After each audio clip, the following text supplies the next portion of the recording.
From the moment the first whispers of the blood moon began to ripple through our sleepy town, a shiver of unease seemed to grip the air.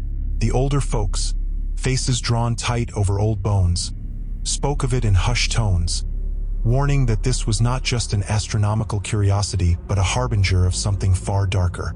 The crimson glow that would soon bathe our town wasn't merely the sun's rays bending around the earth. It was, as Grandma said, a bleeding of the veil between the living and the dead. 2 nights before the moon was to show its fiery hue, the winds began to change. Animals grew restless. Dogs howled relentlessly into the night. Cats disappeared, and the local wildlife seemed either to go into hiding or become unervingly bold. It was as if they were trying to escape something unseen. I had never believed in old wives' tales or superstitions. That was until I saw the figures in the fog. At first, I thought the shadows beneath the blood-red streetlights were just tricks of the light, but then they grew more distinct, humanoid but less substantial, flickering at the edges like the static of an untuned TV. On the eve of the blood moon, I ventured out, driven by a mix of fear and fascination. The streets were deserted, a thick fog curling around my legs as I walked. The air was electric, charged with a silent whisper that seemed to echo from the shadows themselves.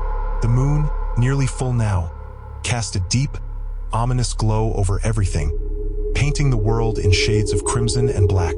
It was then that the whispers turned to murmurs, and the murmurs to palpable voices. They weren't words but sounds, guttural and desperate, as if dredged up from the depths of despair. The temperature dropped, my breath turning to mist, and my heart raced as the voices grew louder, surrounding me, closing in. I felt eyes upon me, hundreds of them, all burning with a cold fire. The fog seemed to pulse with a life of its own, and from it, the figures began to emerge more clearly. They were not human. They were contorted, twisted in anguish and rage, their eyes hollow, their mouths agape in silent screams. I ran, the chilling chorus of whispers chasing me, the very air seeming to thicken and grab at my clothes. When I glanced back, a figure stood in the middle of the road. A child, or what once might have been a child, its eyes glowing red like twin blood moons. Its voice was a mere whisper, but it pierced the night and filled my head. Tonight, the veil bleeds, and so too shall the living. Reaching home, I slammed the door shut and leaned against it, heart pounding. The sound of my own breathing was too loud in my ears. I peeked through the blinds, and the world outside was bathed in blood-red light, the moon staring down like a wicked eye. Tonight, the barriers were thin, and whatever lay on the other side was coming through. I knew then that the blood moon was more than a spectacle. It was a warning, and I had ventured too far into its grim embrace. As I retreated to the innermost part of my house, the last thing I saw were the figures, now just outside, watching, waiting as the moon reached its peak in the haunted sky. As the night deepened, the atmosphere in my house became oppressive, almost suffocating. Every shadow seemed to stretch and twist, merging with the darkness that crept in from the edges of my vision. The once familiar creaks and groans of the old wooden structure now sounded like sinister whispers. I kept all the lights on, casting pools of pale yellow light that only seemed to make the shadows beyond them deeper and more menacing. I huddled in the living room, clutching a baseball bat with trembling hands. The clock ticked loudly, each second stretching into eternity. Outside, the wind carried the cries of the unearthly visitors, mixing them with the rustling of the leaves. The eerie glow of the blood moon filtered through the blinds, casting a baleful light that seemed to pulse with a life of its own. Suddenly, a sharp rapping at the window made me jump. I froze, staring at the curtain as it fluttered slightly with the movement of the air. The knocking came again, more insistent this time. My heart raced as I approached, the bat held out in front of me like a talisman.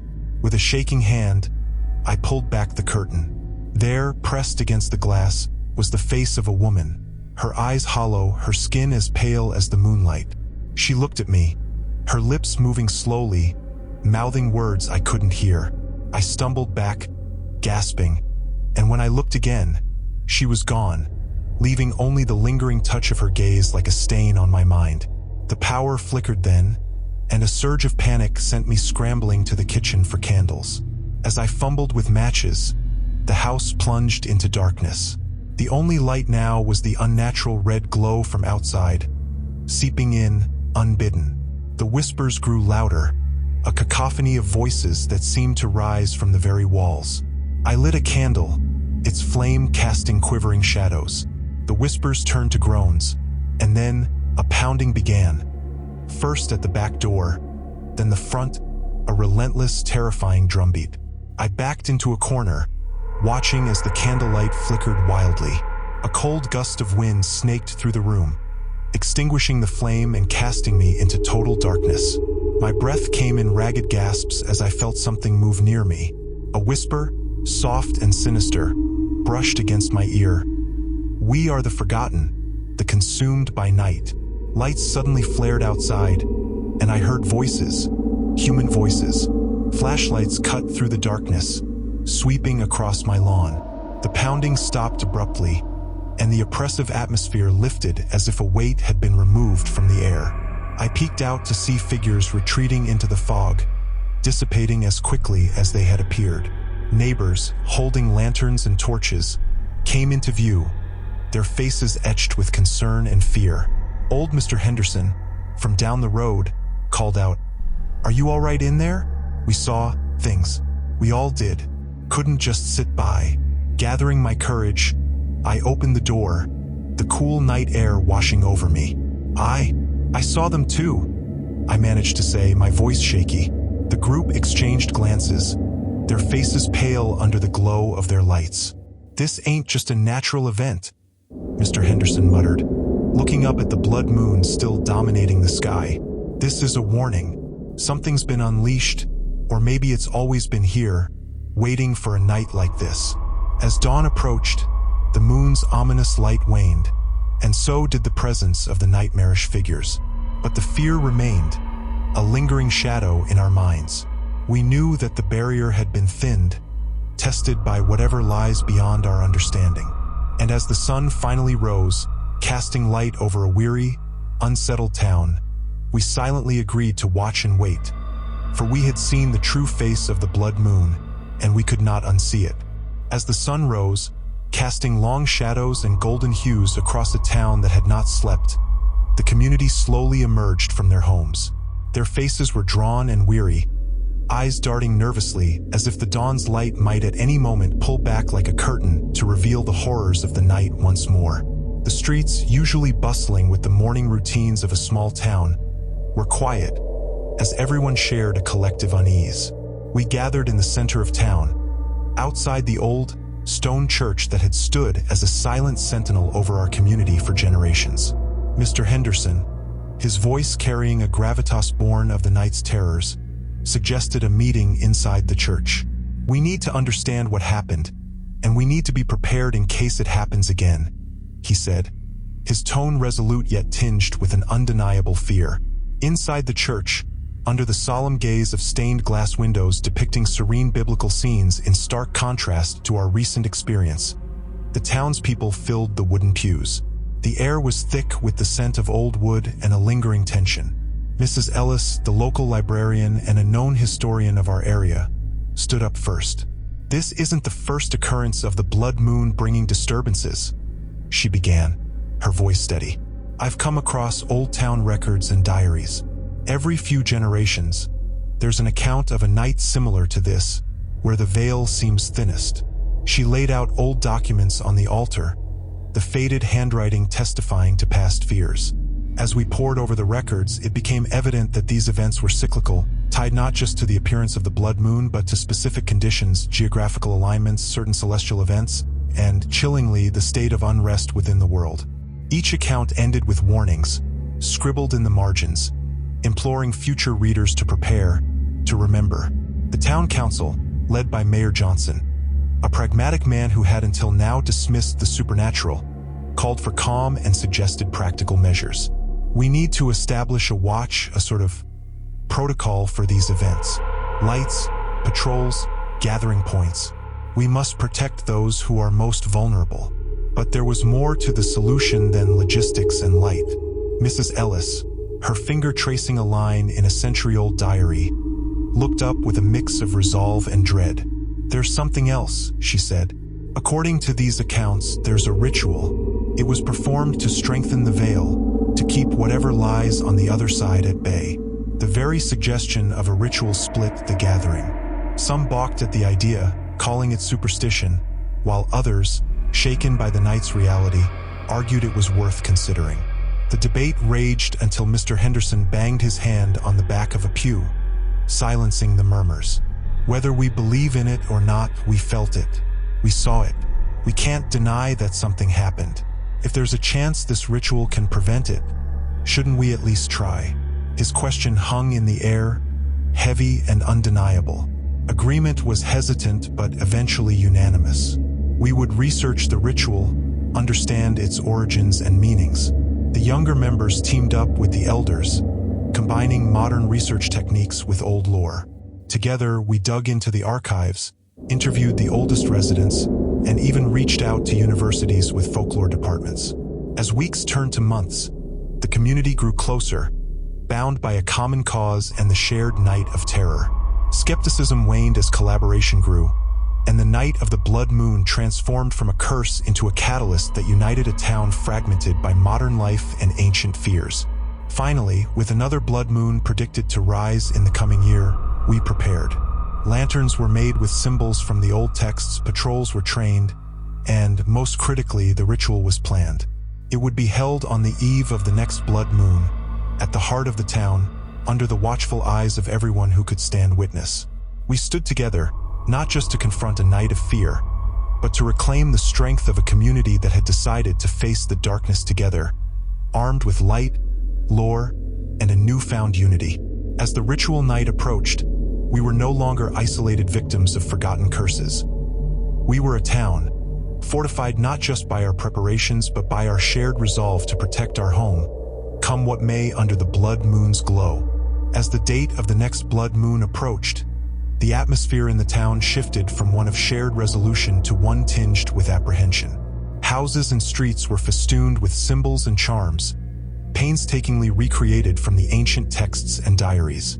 Lanterns hung from every porch, each one etched with protective sigils meant to ward off the darkness. The town was transformed, visually declaring its readiness to face whatever came with the blood moon. The ritual was planned for the central square, where a large circle had been drawn with salt and lined with candles. Inside this sacred perimeter, symbols were inscribed into the earth, each corresponding to elements of earth, air, fire, and water, believed to represent the balance of nature and a barrier against chaos. As dusk fell on the evening of the blood moon, the entire town gathered.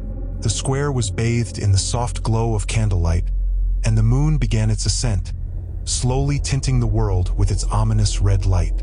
The townspeople, dressed in simple white robes as a symbol of purity and unity, formed a ring around the square, their faces a mixture of fear, hope, and determination. Mrs. Ellis, who had become something of a leader through this ordeal, stepped into the center of the circle with a handful of elders. She held an ancient tome, its pages worn and yellowed with age. Her voice, firm and clear, broke the tense silence. "We stand together, not just as survivors of the past, but as defenders of our future. This ritual is our shield, our declaration that we will not be overwhelmed by the shadows that seek to breach our world." As she spoke, other members of the community began to light the candles around the circle. The ritual began with the chanting of verses from the old texts, their rhythmic cadences seeming to strengthen the air around us. The elders moved to each cardinal point of the circle, offering small tokens to the elements: earth from the local fields, air through the ringing of chimes, fire from a ceremonial torch, and water from the nearby river. The moon reached its peak, bathing everything in its blood-red glow. The wind picked up, swirling around the square, causing the candles to flicker wildly. Whispers seemed to drift on the wind, echoes of the voices heard the previous year, but this time there was a fortitude in the town's response. A chorus of voices rose in chant, overpowering the whispers. Suddenly, a chill swept through the square, and for a moment, it seemed that shadows detached from the darkness, inching toward the barrier of light. The chanting grew louder, more urgent, and the elders poured the rest of the elemental tokens into a small fire pit at the center of the circle, sending a plume of fragrant smoke into the night air. As the smoke rose, the shadows seemed to recoil, dissipating like mist under the sun. The air grew warmer, and the candles burned brighter. The moon, still red, no longer seemed menacing but rather like a silent witness to the strength and unity of the town. The ritual concluded with Mrs. Ellis closing the ancient tome and declaring, "Tonight we stand unbroken. Let this circle be unbreached." Applause broke out, mingled with sighs of relief. The sense of victory was palpable, but so was the acknowledgement of the vigilance that would need to continue. In the days that followed, the town slowly returned to normal, but with a new layer of strength and a deepened sense of community.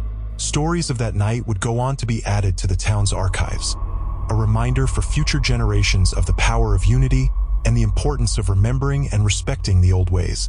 As the days passed after the ritual, an uneasy quiet settled over the town. The initial feeling of triumph slowly eroded, replaced by a lingering sense of dread that no one could quite explain. The blood moon had passed, yes, and their defenses had held, but the air remained thick with an unspoken fear.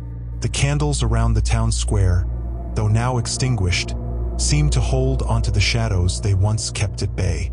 The symbols etched into the earth faded slowly, more reluctant to disappear than any simple marks should be. The townspeople began to notice small, inexplicable occurrences. Whispers in the wind that couldn't be traced, cold spots in rooms that were well heated, and flickers in peripheral vision that vanished when looked at directly.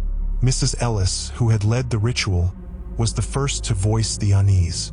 "The veil didn't close completely," she murmured one evening as she walked through the town square, her eyes scanning the dimming horizon. "Something is still watching."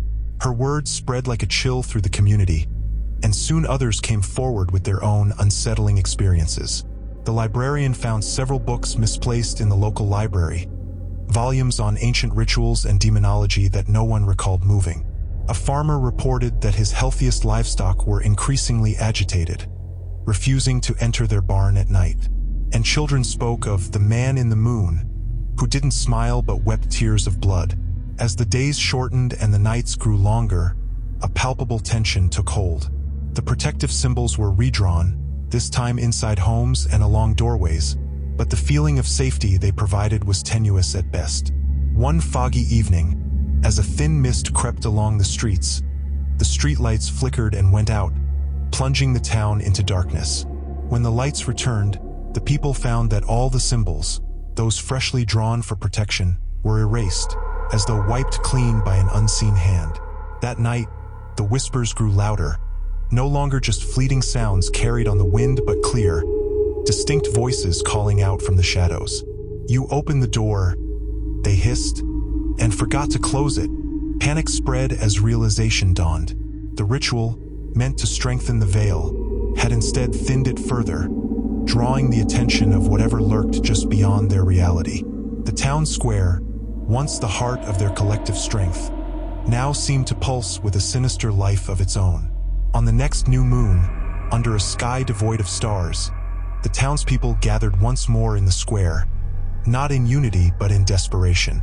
Mrs. Ellis, pale and drawn, her voice barely a whisper, admitted her fears. "We didn't protect ourselves, we invited them in." As the clock struck midnight, the ground beneath the square cracked, the salt circle shattered, and from the fissures a cold, blinding fog rose. Figures emerged, not just shadows this time but distinct, terrifying entities with twisted limbs and gaping mouths, eyes glowing with malevolent delight. The town, bound together not by triumph but by terror, realized too late the truth of their plight. The ritual had not been a shield but a beacon, and as the entities advanced, the moon above turned a deep, unforgiving red, not in reflection of the sun's light, but as a witness to the town's impending doom. The blood moon's legacy was no longer of unity, but of a door carelessly left ajar to the darkest depths of the other side. And through that door, the shadows had finally come to claim their due.